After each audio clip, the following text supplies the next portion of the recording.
for you, man. Are you watching on that one? Yeah, man. I'll check it on the little guy. Sure. I got a little bit more clarity on this one, just a little bit. Oh, shit. Okay, let's see here. So, scaling starts immediate.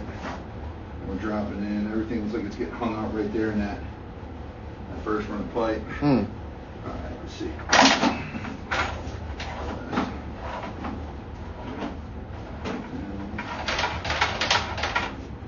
So, that'd be why it's holding right there. So.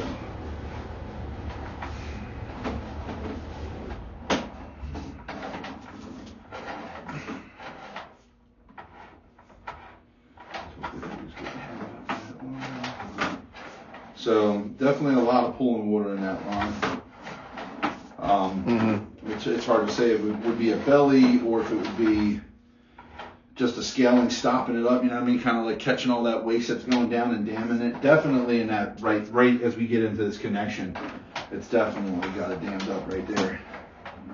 Yeah. All right, now, we got a connection. This is the connection onto the main out in the alley. So it's all set a little bit, but I don't see anything kind of backed up right there. Yeah. And the tricky part with that is that you'd have to install a clean out unless there's a clean out in the yard buried. And it's going to be kind of hard to really determine that because I can't, oh, there it is right there. Boom. So you have a clean out.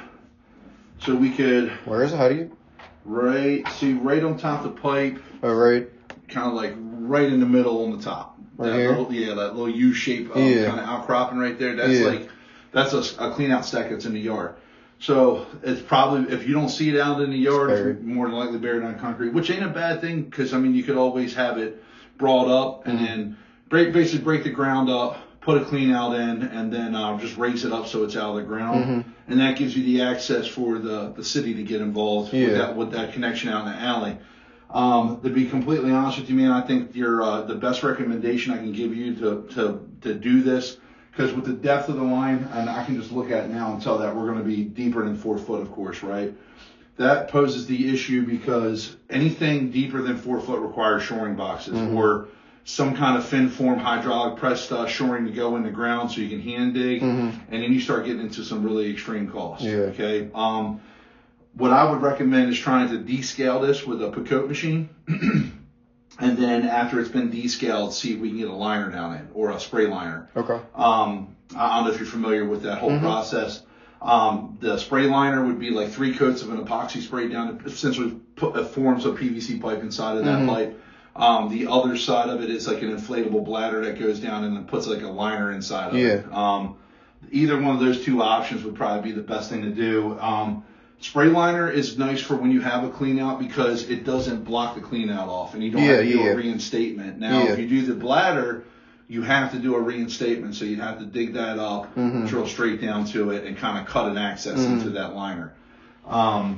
So, I mean, like, as far as digging it up, I'd say you're probably going to be more on the realm of trying to pull this or dig it up because of the access.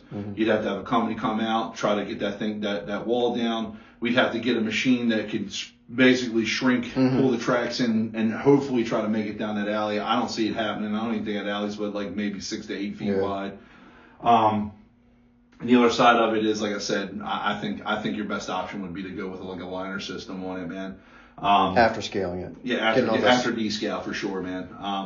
I can get you pricing on all that. It's pretty cut and dry. If you don't mind just hitting that stop button for me right there on the